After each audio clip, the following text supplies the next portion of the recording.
भद्रा क्या है? भद्रा, जिसे विष्टिकरण भी कहते हैं, एक मुहूर्त काल है। यह पंचांग के अनुसार 11 करणों में से एक है। जब भद्रा होती है तो मान्यता है कि उस समय किए गए शुभ काम जैसे शादी, गृह प्रवेश, यात्रा, हवन आदि अशुभ फल देते हैं। क्यों अशुभ मानी जाती है भद्रा?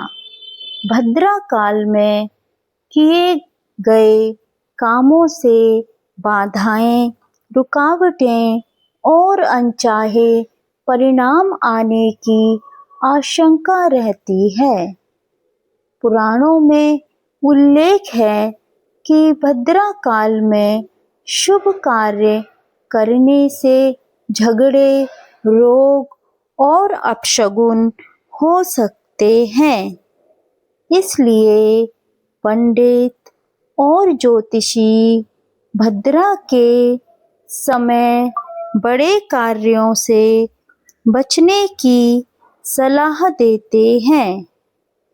भद्रा में यात्रा, विवाह, खरीदारी, मांगलिक कार्य वर्जित हैं, लेकिन तंत्र साधना, ऋण मुक्ति, शत्रु पर विजय, भूमि पूजन, लोहे का काम आदि भद्रा में शुभ माने जाते हैं।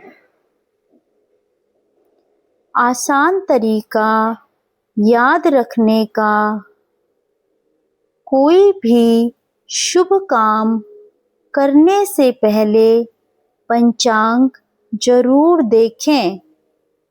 यदि वहाँ भद्रा काल लिखा हो तो उस दौरान कार्य टाल दें। भद्रा खत्म होते ही कार्य करना शुभ माना जाता है। इसी कारण विवाह, पत्रिकाओं और मुहूर्त निकलवाने में पंडित हमेशा भद्रा चेक करते हैं। भद्रा निकलने का तरीका पंचांग अनुसार भद्रा विष्टिकरण से बनती है। करण कुल 11 प्रकार के होते हैं। उनमें से एक है विष्टिकरण। भद्रा करण क्या है?